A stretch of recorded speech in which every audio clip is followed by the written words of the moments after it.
Assalamualaikum warahmatullahi wabarakatuh, teman beranda Trisa semua, apa kabar? Semoga semua dalam karunia kesehatan dari Allah Subhanahu wa taala.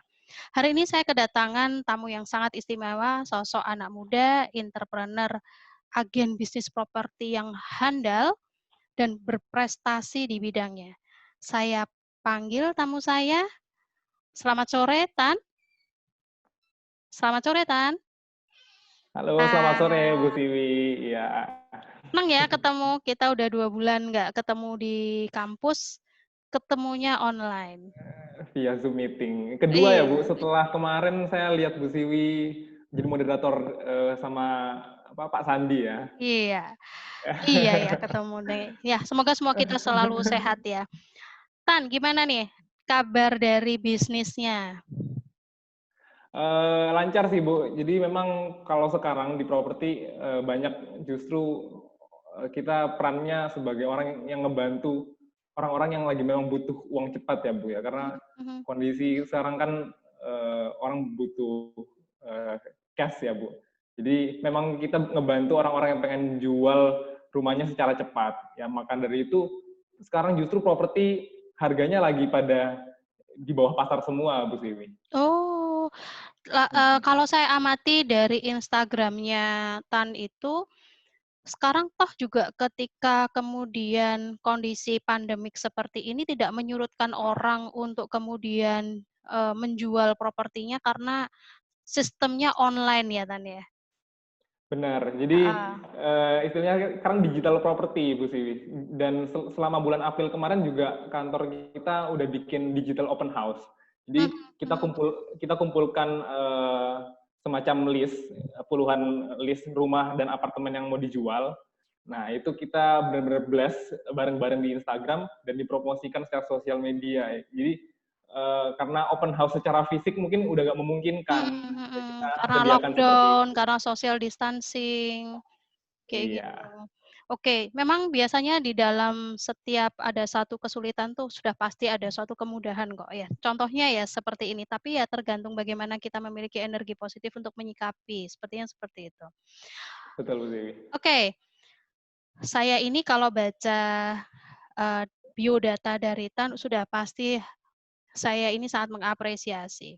Prestasinya nggak kurang-kurang. 2 tahun berturut-turut, masuk 2 besar mendapatkan penghargaan dari perusahaan agen properti, skalanya regional, lalu kemudian 2 tahun berturut-turut pula kemudian mendapatkan penghargaan dari sebuah perusahaan agen properti untuk skala nasional. Masih muda, kuliahnya belum selesai, heran saya, bisa kemudian berprestasi itu loh. Bagi waktunya itu gimana tuh, Tan? Jadi singkat cerita ya, dulu join pas justru awal semester 1 Bu Siwi, Mhm pas masih masuk kuliah, ya nyobain peruntungan, nyoba kerja, tapi kerja yang fleksibel. Ya, mhm. singkat cerita masuk agen properti, ya dulu nggak mudah Bu Siwi. Jadi dulu itu ketika awal gabung, mungkin saya satu-satunya yang masih mahasiswa ya Bu. Jadi Mmm. kebanyakan yang di kantor udah Kira-kira semester berapa itu ya mulai itu? umur semua. Semester 1 Bu.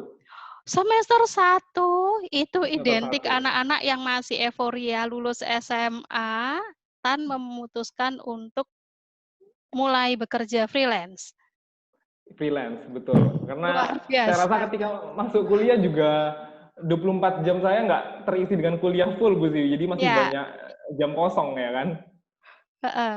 Loh, padahal saya Nah, lihat dirimu juga aktif berorganisasi loh. Gimana tuh bagi waktunya tuh? nah ya sejak awal gabung langsung masuk Webs Unar juga ya, organisasi bisnis di FEB. Dan kebetulan 2 tahun sih di Webs Unar berbarengan sama kuliah sama agen properti. Mhm. Sebenarnya kalau kita mau telaah gitu, kesibukan di organisasi itu kan bukan kita sendiri yang sibuk ya Bu. Kan kita itu main tim ya. Gimana caranya kita handle handle event yang mana. Jadi kalau misalnya itu dijadikan alasan sih menurut saya ya cuman excuse aja, bukan bukan sesuatu yang benar-benar nggak bisa dilakukan gitu loh Bu. Oke. Tan, Saya tadi mikir ya, berarti usia 19 tahun, mulai kerja sebagai agen bisnis properti. 18. Oh, 18 tahun. Nah, itu loh, saya mikir, gimana Tan punya suatu skill gitu ya, artinya umur 18 tahun, skill untuk kemudian melakukan mempersuasi orang lain untuk karena yang dibeli ini bukan barang murah gitu loh Tan, tapi adalah barang yang ya memang harganya dari sisi harga. Dari mana kamu belajar ilmu komunikasi dan mempersuasi orang ini? Nah, sebenarnya kalau kita di marketing ini kan identik dengan ilmu komunikasi ya, Bu ya. Mhm Dulu mhm mhm. ketika awal gabung pun saya nggak bisa ngomong, Bu sih. Bahkan ngomong di depan pun sampai deg-degan, ya kan. Heeh. Dan, dan ternyata ketika di properti ini skill komunikasi itu bukan yang utama, Bu Siwi. Mmm, Yang pertama itu gimana caranya kita bisa self disiplin dan bisa konsisten ngelakukan ngelisting mhm istilahnya. Ngelisting mhm, ini nyari barang-barang untuk yang dijual. Istilahnya kalau kita mmm, bisnis online kan kita punya barang-barang yang kita jual kayak buku atau handphone dan lain-lain. mhm Nah, ini yang mhm, kita jual itu inventory-nya kan properti orang lain. Nah, gimana caranya kita konsisten untuk tiap hari ngatur waktu untuk bisa dapetin listing itu. Jadi rutin. Jadi istilahnya kita menguasai pasar. Dan ketika orang beli properti pun mereka nggak seperti kayak kita sales jualan panci ya Bu ya. Jualan panci kan ini kecap nomor 1 ini panci yang paling bagus ya kan. Properti ini kita kasihkan data pembanding aja Bu. Semakin kita disiplin untuk menguasain area kita, harga transaksi terakhir, investor dan pembeli itu lebih percaya karena oh agen ini dia benar-benar menguasai daerahnya seperti itu. oke. Jadi ketika gabung itu justru, teman-teman yang lebih dulu terjun itu bantu gitu ya untuk Tan kemudian sedikit demi sedikit itu menyesuaikan diri gitu? Betul, ditambah Mhm juga iklim kantor juga yang positif juga Bu. Kita saling ngebantu dan nggak sikut-sikutan lah istilahnya kan kalau mhm. orang bilang kayak gitu. Mhm mhm. Jadi memang rezeki itu udah ada yang ngatur gitu katakanlah ya, Tan, ya. Oke, Iya. kalau kita ngomongin nih sebagai seorang agen bisnis properti, tantangannya apa aja sih, Tan? Yang umumnya kemudian terjadi sehingga teman-teman nih yang kemudian ingin merintis suatu bisnis untuk menjadi suatu agen properti itu bisa lebih nyiapin nih? Nah, mungkin ceritain sedikit ya Bu, ketika Mhm dulu masuk pas semester 1 2017 itu masuk ke properti ini nggak gampang Bu. Jadi saya dalam 7 bulan pertama itu cuman punya penghasilan 1 juta rupiah aja Bu Siwi. mhm mhm 7 bulan pertama 1 juta rupiah aja. Nah baru selanjutnya bulan ke-8 9 mulai income yang lumayan itu masuk gitu loh. Nah itu kenapa? Karena memang ketika kita baru mulai di gabung di properti seperti ini kan kita nggak punya channel ya Bu ya. mhm Kita mhm mau cara ngelisting, cara nelpon orang yang benar, cara kita masarin produknya mungkin kita belum tahu. Nah, ya mungkin itu proses yang saya lalui ketika awal makanya sulit banget dulu awal-awal untuk closing. Nah, kalau sekarang mungkin agak beda, Bu. Dulu itu mungkin yang mahasiswa cuma saya sendiri. Sekarang banyak, Bu. Ini di agent-agent properti yang isinya anak-anak muda. Anak muda. Mahasiswa-mahasiswa ini banyak banget. Mhm Dan anak-anak muda banyak banget. Seumuran bahkan yang saya handle sendiri di kantor ini udah ada 15 orang, Bu, yang masuk tim saya dan semuanya masih mahasiswa. mhm Kayak mhm. gitu. Jadi Nah, memang mungkin fleksibel diuntungkan kali ya soalnya mungkin ya? fleksibel, sangat Mhm fleksibel. Tapi memang dibutuhkan yaitu Bu, kegigihan untuk benar-benar konsisten tiap hari untuk ngelakuin hal-hal seperti basic seperti ngelisting, seperti ngiklan properti, seperti itu.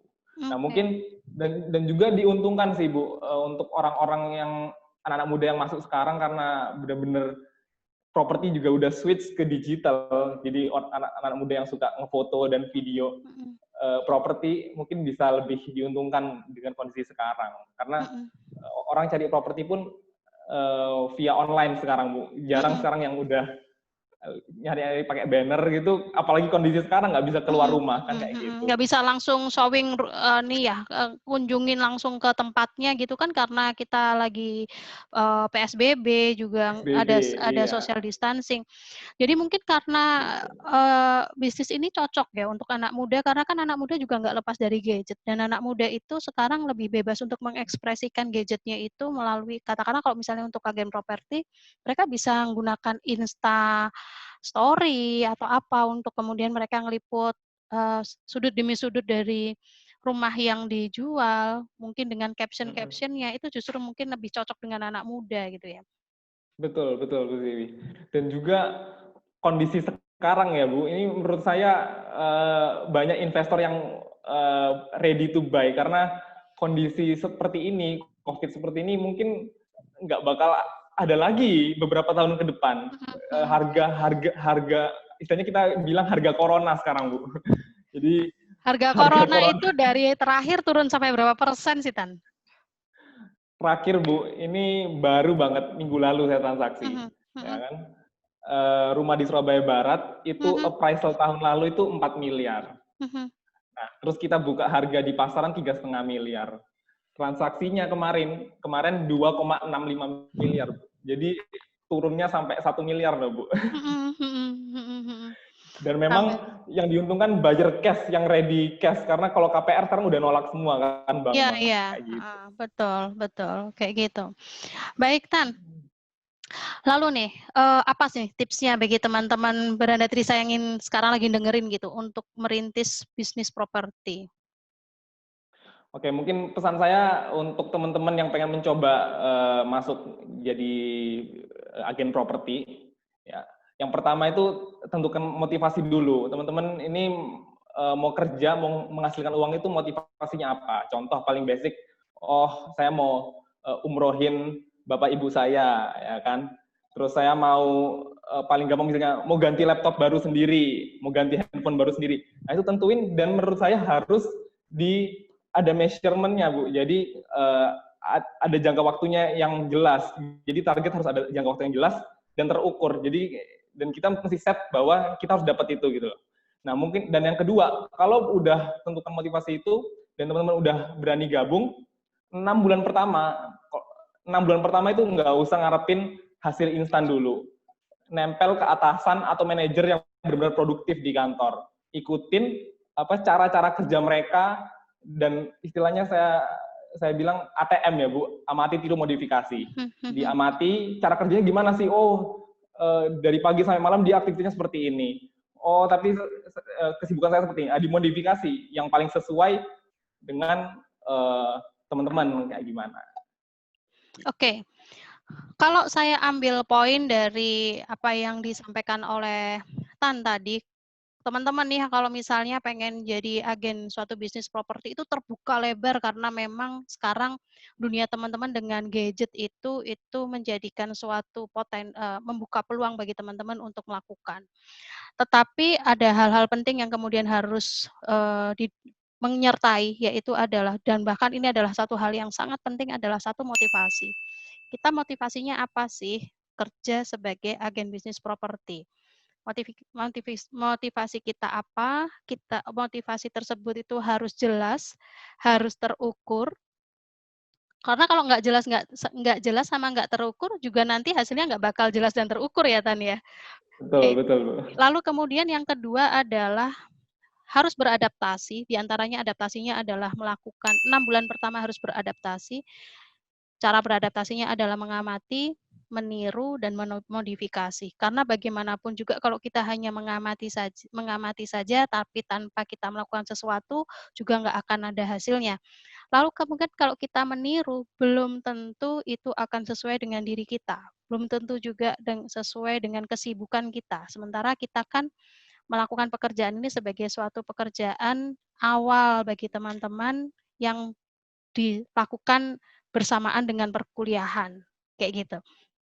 Jadi dua hal itu motivasinya dan kemudian harus pintar-pintar melakukan adaptasi di 6 bulan pertama, amati, tiru, dan modifikasi. Kurang lebih seperti itu ya, Tan ya? Oke. Makasih banyak ya. Informasinya itu benar-benar saya dapat satu insight baru nih sebagai seorang agen properti itu ternyata menjalankan pekerjaan itu banyak sekali tantangan dan memang harus banyak persiapan yang harus dilakukan. Nah, Tan, makasih banyak udah sharing sama teman-teman yang mendengarkan di Beranda Trisa ini. See you Sama-sama, on Bu. top ya, Tan. Saya Ya, pengen dengar kabarnya Tan lebih bagus lagi di kemudian hari, gitu ya. Semoga amin. selalu sukses dan yang penting adalah semoga Tan dan keluarga selalu sehat. Amin, Bu Siwi. Bu Ya, Siwi juga biar sama-sama. dilancarkan selama bulan Ramadan. Makasih banyak ya, Tan. Ya, Ah, makasih teman-teman Beranda Trisa. Semoga teman-teman dapat mengambil hikmah dari tamu saya yang sangat hebat hari ini. Saya pamit undur diri dulu. See you pada Beranda Trisa selanjutnya dengan topik yang gak kalah menarik. Beranda Trisa, kami yang sharing, Anda yang saring. Assalamualaikum warahmatullahi wabarakatuh.